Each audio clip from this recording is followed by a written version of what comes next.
Tonight, a family is frustrated after the trial in a high-profile shooting ends with mostly a hung jury. It's going to be hard because you got to relive this all over again.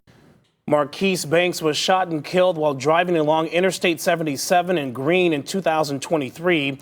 For the past few weeks, 2 men have been on trial for that shooting, facing a total of 10 counts. Our Bob Jones was in the courtroom today for closing arguments. He was also there last week. The evidence we have points to Amir Williams and points to Cervantes Suggs and points to them beyond a reasonable doubt. You can't just grab anybody you see that you can link and spin the evidence against them. It's not the way we do it. As Bob tells us, the jury could only reach a verdict on one of those 10 counts.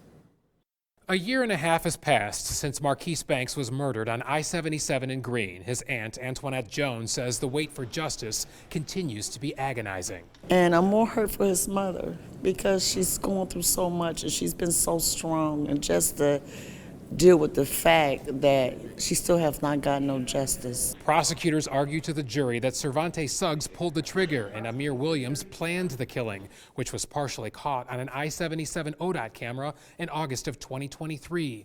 It shocked drivers during the evening rush. Shots were fired from a pickup into an SUV, killing Marquise, who veered across the highway and struck another car, injuring a woman. Just watching that ODOT footage and seeing again and imagining the nightmare if you're going down the highway and you see a car rocketing towards you. After deliberating about 12 hours over 3 days, the jury found Cervantes Suggs guilty of a single count of having weapons under disability, but the jury was hung, unable to reach verdicts on 9 other charges, including aggravated murder, which both men faced. The court accepts this conclusion and finds there is no probability of the jury agreeing. Prosecutors called this a gang retaliation murder, but the defense argued the wrong men were on trial, and the case was based on fear over facts, calling it a victory that the jury was hung on most counts. As long as we're talking about them either acquitting or hanging, we're happy with it. He's not been convicted. I think the big difficulty was the investigation lacked completeness, and there were too many alternative suspects to convict. Prosecutors plan to review the case and talk with the victim's family before deciding whether to retry Suggs and Williams on the charges the jury couldn't decide. Meantime, both men will remain in jail.